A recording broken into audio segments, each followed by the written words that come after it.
வணக்கம். வரலாற்றின் மர்மமான பக்கங்களை தேடிச் செல்லும் தேடல் வீத்தானுவின் இன்றைய தேடலானது கடந்த வார தொடர்ச்சி பொன்னியின் செல்வன் பார்ட் 3.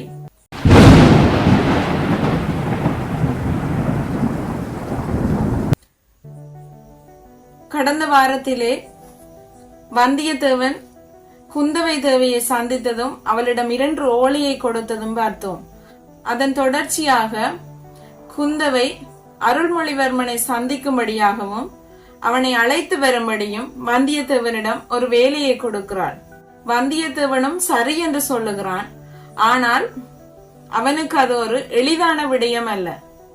காரணம், நந்தினியோட உளவாளிகளும் பழுவேட்டையரோட சதி திட்டமும் அவனை தொடர்ந்து கொண்டே இருந்தது. யுத்தம், துரோகம், மரணம் எல்லாமே இந்த பார்ட் 3ல பார்க்க போகிறோம். நீங்கள் இதுவரை பார்க்காத ஒரு கதை போக போகுது. வந்தியத்தேவன் இலங்கைக்கு போக புறப்படுகிறான்.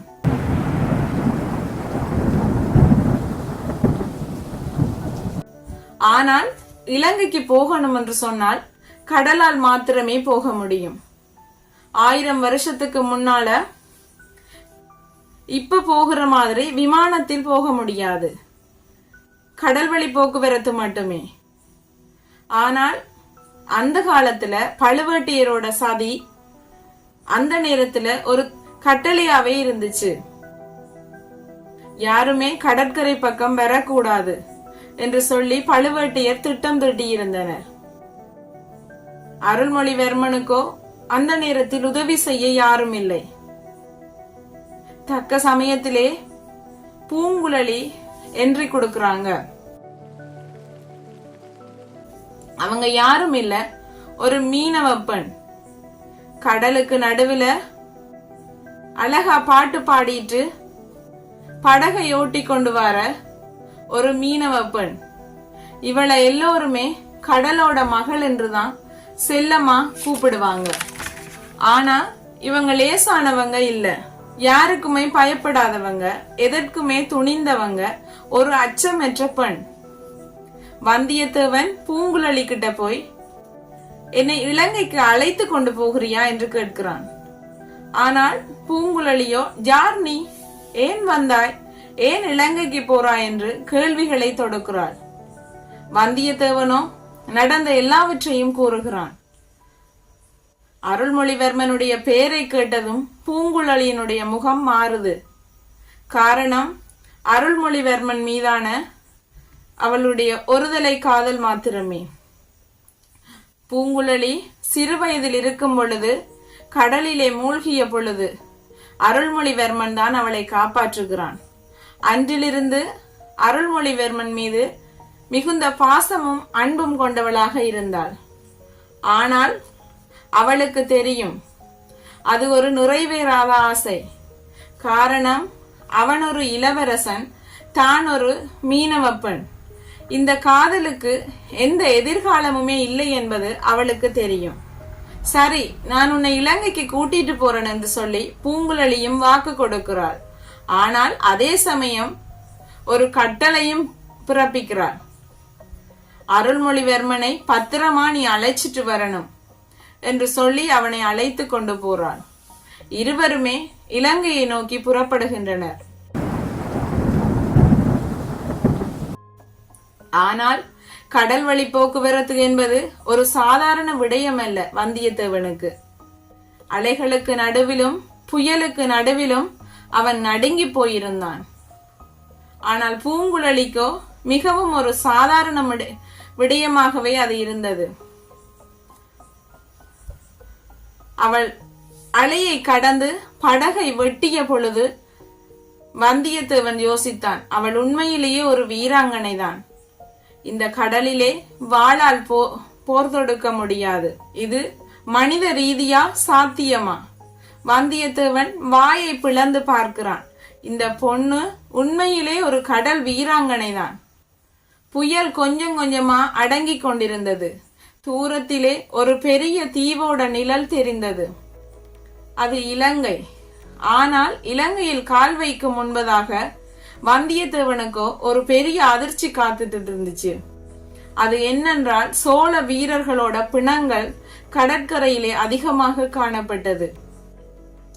இங்கு பெரிய யுத்தம் நடந்ததற்கான ஆதாரங்கள் இருந்தது. இலங்கையில சோழரோட நிலைமை மொத்த குழப்பத்துல இருந்தது. ஆனால் சிங்கள வீரர்களோ கொரில்லா போர் நடத்திக்கிட்டு இருந்தாங்க. காட்டுக்குள்ள இருந்து திடீரென்று தோன்றி தாக்குதல் நடத்தி திடீரென்று மறைந்து போனார்கள். அங்கு பாதிக்கப்பட்டது சோழ படைகள் மாத்திரமே. ஆனால் சோழ படைகளுக்குள்ளும் பிரிவினை அதிகமாக காணப்பட்டது. ஒரு பக்கம் அருள்மொழிவர்மனுக்கு விசுவாசமானவர்கள், மறுபக்கம் பழுவேட்டையருக்கு விசுவாசமானவர்கள் ஒரே அணியில் இருந்து சதித்திட்டம் தீட்டிக் கொண்டிருந்தனர். வந்தியத்தேவன் இலங்கையில் இறங்கி அருள்மொழிவர்மனை தேட ஆரம்பித்தான். இளவரசர்கிட்ட யாருமே அவனை போக அனுமதி கொடுக்கல. யாரு நீ? ஒற்றனா? எங்க இருந்து வார? இங்கேயும் அதே பிரச்சனை தொடங்குகிறது. ஆனால் வந்தியத்தேவன் சாதாரண ஆளா? தஞ்சை கோட்டைக்குள்ளேயே நுழைந்தவன். எல்லா தடைகளையும் உடைத்து கடைசியில அருள்மொழிவர்மனை சந்திக்கிறான். அவன்கிட்ட எல்லா உண்மைகளையுமே கூறுகிறான். இந்த கதையோட கதாநாயகன் பொன்னியின் செல்வன் அருள்மொழிவர்மன் இனி நாம நேர்ல பார்க்க போகிறோம். வாங்க பார்க்கலாம். வந்தியத்தேவன் அவனை முதல் தடவை பார்க்கும் பொழுதே அவனுக்கு ஒரு அதிர்ச்சி காத்து கொண்டிருக்கு. காரணம், கடந்த போர்ல காயம்பட்ட அருள்மொழிவர்மன் படுத்திருந்தான். ஆனால் அவனுடைய முகத்திலே ஒரு தெய்வீக ஒளி, ஒரு அமைதி காணப்பட்டது. அவனுடைய வீரர்கள் எல்லோரும் அவனை சுற்றி கவலையோடு நின்றனர். இவன் இளவரசன் மட்டுமல்ல, இவர்களுக்கு அவன் ஒரு தெய்வம் மாதிரி. அருள்மொழிவர்மன் வந்தியத்தேவனை பார்த்ததும் பலவீனமான நிலையிலும் புன்னகைக்கிறான். வா நண்பா, என் அக்காவோட ஓலையை கொண்டு வந்திருக்கிறியா என்று கேட்டான். வந்தியத்தேவனுக்கோ ஆச்சரியம். அருள்மொழிவர்மன் சிரிக்கிறான்.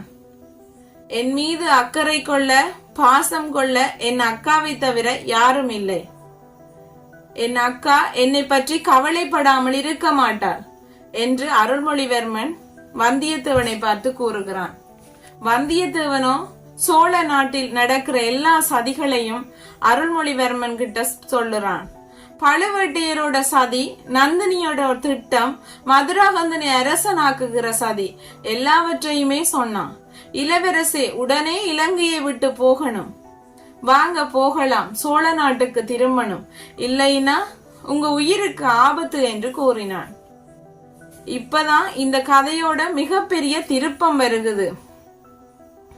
இதை நீங்க எதிர்பார்த்திருக்கவே மாட்டீங்க. அருள்மொழிவர்மன் எல்லாவற்றையும் கேட்டுட்டு ஒரு நிமிஷம் அமைதியாக இருந்தான். பிறகு சொன்னான், வந்தியத்தேவா, நான் சோழ நாட்டிற்கு திரும்ப வர மாட்டேன். வந்தியத்தேவன் அதிர்ச்சி அடைந்தான். என்ன சொல்றீங்க இளவரசே? சதிகாரர்களை உங்களை அழிக்க திட்டமிட்டிருக்கிறார்கள். உடனே போகணும், வாங்க என்று வந்தியத்தேவன் கூறினான். ஆனால் அருள்மொழிவர்மன் அமைதியாக சொல்றான், சிம்மாசனமும் தேவையில்லை, அரியணையும் எனக்கு தேவையில்லை.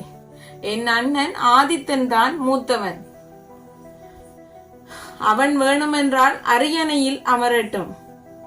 மதுராகந்தன் வேணுமென்றாலும் சிம்மாசனத்திற்கு சண்டையிடட்டும். நான் குறுக்க நிற்க மாட்டேன் என்று அருள்மொழிவர்மன் வந்தியத்தேவனை பார்த்து கூறுகிறான். ஒரு நிமிஷம் இதை அப்படியே யோசித்து பார்த்தால் இந்த வார்த்தைகள் தான் அருள்மொழிவர்மனை பொன்னியின் செல்வனாக தூண்டுகிறது, ஒரு பெரியவனாக காண்பிக்கிறது. இறுதியில் இந்த வார்த்தைகள் மட்டும்தான் அவனை ராஜராஜ சோழனாக உருவெடுக்க ஆரம்பிக்க வைக்கிறது. ஆனால் அவன் மறுத்தாலும் ஆபத்து அவனை சூழ்ந்து கொண்டே இருக்கிறது. ஏன்னா சதிகாரர்களுக்கு அவன் உயிரோட இருக்கிறது பிடிக்கல. மக்கள் அவனைத்தான் அரசனாக்க வேண்டும் என்று ஆசைப்பட்டிருந்தார்கள். அதன் காரணமாகவே அவனை அழிக்க திட்டமிட்டிருந்தார்கள். அருள்மொழிவர்மன் சோழ நாட்டிற்கு திரும்ப மாட்டேன் என்று சொல்லிவிட்டான். ஆனால் இலங்கையிலே ஒரு மாபெரும் ஆபத்து அவனுக்கு காத்திருக்குது. சதிகாரர்களோட முகவர்கள் இலங்கையில் இருக்கிறாங்க. இவங்க சிங்கள வீரர்களோட ஒரு ரகசிய கூட்டணி பண்ணி அருள்மொழிவர்மன் மேல ஒரு பெரிய தாக்குதலை பண்ண திட்டம் போட்டிருந்தாங்க. ஒரு நாள் இரவு சிங்கள வீரர்கள் திடீரென்று மிகப்பெரிய தாக்குதல் நடத்தினாங்க. ஆனால் இது ஒரு சாதாரண தாக்குதல் இல்ல. சோழ படைகளோட துரோகிகள் வேணுமென்றே செய்த சதி திட்டம். அருள்மொழிவர்மனோட இருந்த பாதுகாப்பு படைபலத்தை குறைச்சு அவனை கொல்வதற்காக திட்டமிட்டிருந்தனர். ஆனால் வந்தியத்தேவனோ கடைசி நிமிடத்தில் இந்த திட்டத்தை கண்டுபிடித்து அருள்மொழிவர்மனை நோக்கி கூறுகிறான், இளவரசே எழுந்திருங்க, ஆபத்து உங்களை நோக்கி வருகிறது என்று கத்திக்கொண்டே ஓடினான். அருள்மொழிவர்மனுக்கோ காய்ச்சல், உடம்பு ஒத்துழைக்கவே இல்லை. ஆனால் ஒரு உண்மையான போர் வீரன் போல எழுந்து நின்றான் அருள்மொழிவர்மன். கடைசி நிமிடத்துல சோழ படைக்குள்ளேயே துரோகிகள், நோயோட போராடுகிற இளவரசன், ஒரே வாளோட காக்க நிக்கிற வந்தியத்தேவன், முக்கோண வடிவில எல்லாமே ஒரே இடத்துல. இது ஒரு சாத்தியமற்ற சூழ்நிலை. ஆனால் இது ஒரு நம்ப முடியாத விடயம். அருள்மொழிவர்மன் ஒரு முடிவை எடுக்கிறான். யாருமே எதிர்பார்க்காத ஒரு முடிவு. அவன் வாளை கீழே போடுகிறான். நிறுத்துங்க, போதும் இந்த ரத்தம். நான் இலங்கையை விட்டு போகிறேன். ஆனால் ஒரு சோழ வீரன் கூட இறக்க கூடாது என்று கூறினான். எல்லோரும் திகைத்து போய் நின்றார்கள். ஒரு இளவரசன் வெற்றியை பிடிக்கிற நேரத்துல போதும் என்று சொல்லுகிறான். இது முட்டாள்தனமா அல்லது வீரமா? ஆனால் அருள்மொழிவர்மன் ஒன்று மட்டும் புரிந்து கொண்டான். இந்த யுத்தத்துல யாருக்குமே நன்மை நடக்கல. மனுஷங்க மட்டும்தான் ரெண்டு பக்கமும் இறந்து போய்கொண்டே இருக்கிறாங்க. ஆனால் அவன் இலங்கையை விட்டு போகிற வழியில கடல்ல ஒரு மாபெரும் புயல் சூழ ஆரம்பிக்குது. அவனோட கப்பல் கவிழ்ந்து போகுது. அருள்மொழிவர்மன் கடலுக்குள்ளேயே மூழ்கி போறான். சோழ சாம்ராஜ்யத்தோட நம்பிக்கை கடலுக்குள்ள மறையுது. அவன் இறந்துட்டானா இல்ல காவேரியோட செல்வனை கடல் காப்பாத்துமா? பார்ட் 4ல நீங்கள் இதுவரை கேட்டிராத அளவுக்கு உணர்ச்சிகரமான விடயங்களை பார்க்க போகிறோம். அருள்மொழிவர்மன் உயிரோடு இருக்கிறானா? நந்தினியோட உண்மையான கடந்த காலம் என்ன? ஆதித்த கரிகாலனுக்கு என்ன ஆக போகுது? இந்த கதையோட அடுத்த கட்ட நடவடிக்கை என்னவென்று தொடர்ந்து பார்ப்போம். சப்ஸ்கிரைப் பண்ணிக்கொள்ளுங்க. கீழே கமெண்ட்ல அருள்மொழிவர்மனை உங்களுக்கு பிடிச்சிருந்தா சொல்லிட்டு போங்க.